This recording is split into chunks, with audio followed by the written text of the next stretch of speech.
আগ্রাসনের বিরুদ্ধে উত্তাল ঢাকা। ফিলিস্তিনিদের প্রতি সংহতি জানিয়ে ঐতিহাসিক সোহরাওয়ার্দী উদ্যানে মার্চ ফর গাজা কর্মসূচিতে ঢল নেমেছে জনতার। এই মুহূর্তে সোহরাওয়ার্দী উদ্যানে আছেন সহকর্মী মুফতি আব্দুল্লাহ তামিম, ফারুক ভুঁইয়া রবিন ও তোহা খান তামিম। সরাসরি প্রথমে যাচ্ছি মুফতি তামিমের কাছে। তামিম, এই যে আজকের ঐতিহাসিক সোহরাওয়ার্দী উদ্যান, এখানে আজ এক ইতিহাস রচিত হতে যাচ্ছে।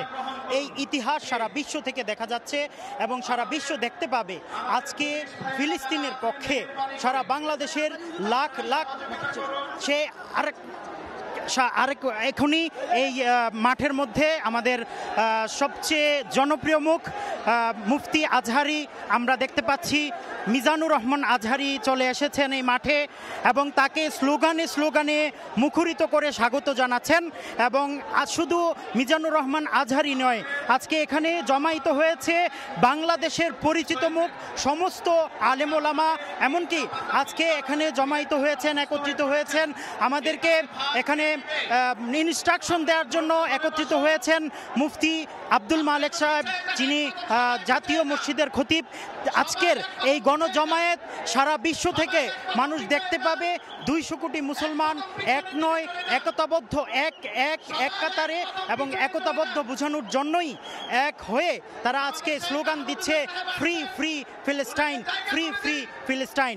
3টা থেকেই এই আনুষ্ঠানিকতা শুরু হয়েছে, 4টা পর্যন্ত এই আনুষ্ঠানিকতা চলবে এবং স্লোগানে স্লোগানে মুখরিত হয়ে যাচ্ছে।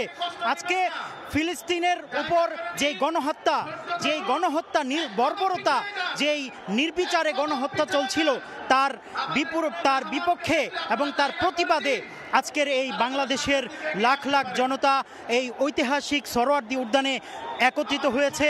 তাদের সবার মুখেই একটাই স্লোগান, ফিলিস্তিনের জয় হোক, ফিলিস্তিন জিন্দাবাদ, ইসরায়েল নিপাত যাক, জায়নবাদ নিপাত যাক। এই স্লোগানে মুখরিত হয়েছে আজকের ঢাকার এই অঞ্চলটা পুরাটাই। আমাদের জানা মতে এই ঢাকার এই সোহরাওয়ার্দী উদ্যানের যতগুলো পয়েন্ট আছে সবগুলো পয়েন্ট ইতিমধ্যে লোকারণ্য হয়ে গিয়েছে। আমরা জানি আজকে বহুদিন যাবৎ, বহু বছর যাবৎ ইহুদিবাদ মুসলমানদের উপরে যেই নির্যাতন চলছে, মুসলমানদের উপরে যেই নির্বিচারে গণহত্যা চলছে, তার বিপরীতে আজকে মুসলমানরা গর্জে উঠেছে। এই গর্জন 200 কোটি মুসলমানের গর্জন। এই গর্জন জানান দিতে চায় যে ইতিহাস থেকে, পৃথিবীর বুক থেকে কখনো মুসলমানদেরকে মুছে দিতে পারবে না। আজকে শুধু ইসরায়েল নয়, সারা বিশ্বের যারা অমুসলিম আছে, কাফের আছে, কুফফার শক্তি আছে, তারা আজকে মুসলমানদেরকে নিশ্চিহ্ন করার ষড়যন্ত্রে লিপ্ত হয়েছে। শুধু তাই নয়, তারা আজকে আল আকসার মতো আমাদের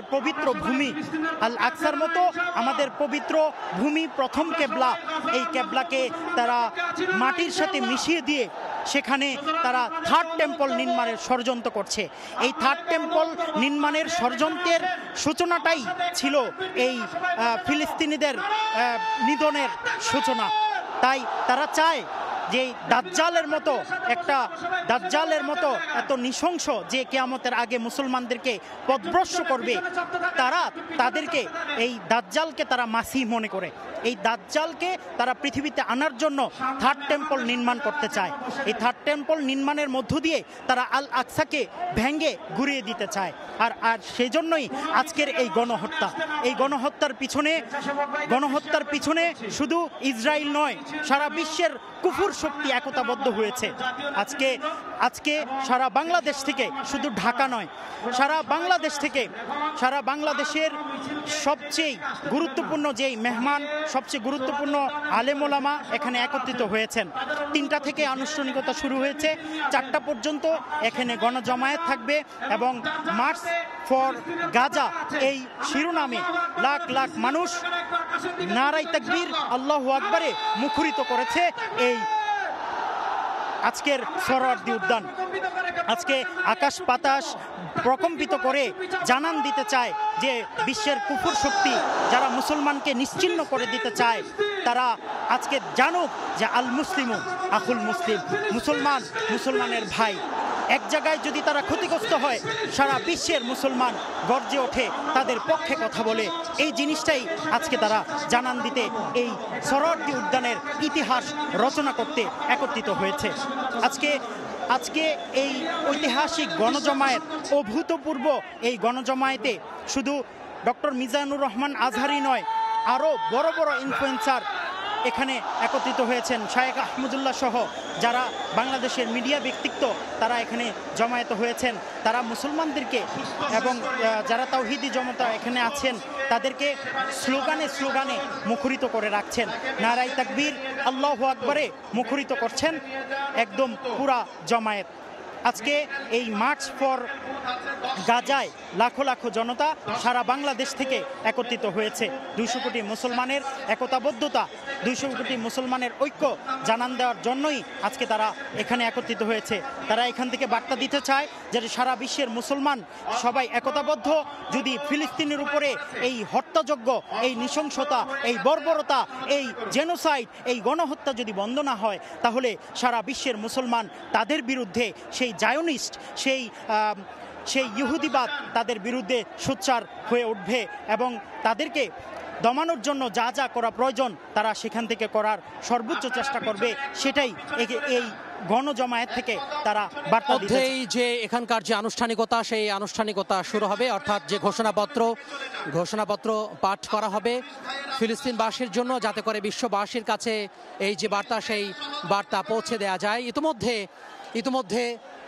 ইতিমধ্যে যে মূল যে অতিথিরা, বিশেষ করে বিভিন্ন রাজনৈতিক দলের নেতারা, বিভিন্ন সামাজিক সংগঠনের নেতারা, বিভিন্ন সাংস্কৃতিক সংগঠনের নেতৃবৃন্দ, পাশাপাশি সামাজিক যোগাযোগ মাধ্যমে যারা জনপ্রিয় মুখ রয়েছেন, যারা ইনফ্লুয়েন্সার রয়েছেন, যারা মোটিভেশনাল স্পিকার রয়েছেন, তারা মূলত ইতিমধ্যে চলে এসেছেন।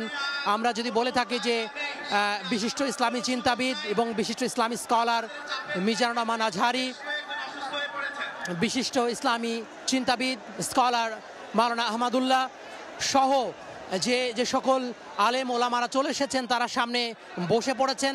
সামনে মূল মঞ্চের সামনে যেই চেয়ার রয়েছে, সেই চেয়ারে তারা বসে পড়েছেন। পাশাপাশি বিএনপির আমরা কয়েকজন নেতাকর্মীকে দেখেছি এখানে। বিএনপির স্থায়ী কমিটির সদস্য সালাউদ্দিন আহমেদকে আমরা লক্ষ্য করেছি। জামাতের সহকারী সেক্রেটারি জেনারেল মিয়া গোলাম পরোয়ার রয়েছেন। এছাড়া ঢাকা দক্ষিণ জামাতের যে নেতা শফিকুল ইসলাম মাসুদ সহ, দেলাওয়ার হোসেন সাঈদী সহ অন্যান্য যারা রয়েছেন, তারাও কিন্তু এখানে অন্যান্য দলের এবং এনসিপির যে নেতৃবৃন্দ, সেই নেতৃবৃন্দ কিন্তু এখানে উপস্থিত হয়েছেন। মধ্য কথা, এখানে আমরা মাওলানা মামুনুল হককে দেখতে পাচ্ছি এবং বিএনপির স্থায়ী কমিটির সদস্য সালাউদ্দিন আহমেদকে দেখা যাচ্ছে। পাশাপাশি বিভিন্ন যে রাজনৈতিক দলের নেতৃবৃন্দ রয়েছেন, তারা কিন্তু সামনে আমন্ত্রিত যারা অতিথি রয়েছেন, তারাও কিন্তু চলে এসেছেন ইতিমধ্যে। এবং আমরা বিভিন্ন ইসলামী স্কলারকে মাঠে নেমে বিভিন্নভাবে কিন্তু কাজ করতে দেখছি। মাওলানা আহমদুল্লাহকে আমরা তৎপরতা লক্ষ্য করছি, মাওলানা আহমদুল্লাহর তৎপরতা লক্ষ্য করছি যে তিনি বিভিন্ন শৃঙ্খলা এবং আয়োজনের যে কর্মসূচি বা কর্মসূচির যেই আয়োজন, সেই আয়োজন তিনি আসলে সুষ্ঠুভাবে বাস্তবায়ন করার জন্য বিভিন্ন রকমের যে তৎপরতা, সেই তৎপরতা চালাচ্ছেন, মাঠে নেমে তৎপরতা করছেন। কিছুক্ষণ আগে মাওলানা ইসলামী স্কলার মাওলানা মিজানুর রহমান আজহারি তিনি এখানে পৌঁছেছেন। যদিও তিনি গরমে কিছুটা অসুস্থ হয়ে পড়েছিলেন, তারপরে তাকে পর্যাপ্ত পরিমাণে বাতাস দেওয়ার পরেই, অর্থাৎ তাকে এয়ার সার্কুলেশন ঠিক করার পরেই তিনি আসলে কিছুটা সুস্থতা বোধ করেছেন এবং তিনি উঠে গিয়ে হেঁটে আসলে সামনে যে চেয়ার রয়েছে, অতিথিদের চেয়ার, সেই চেয়ারে তিনি বসেছেন। এছাড়া আমরা বিভিন্ন ইসলামী স্কলারকে দেখতে পাচ্ছি, বিভিন্ন আলেম ওলামাদের দেখতে পাচ্ছি। আমরা মাওলানা সাইফুল্লাহকে লক্ষ্য করছি যে মূল মঞ্চে যে আনাগোনা, মূল মঞ্চের যে তৎপরতা,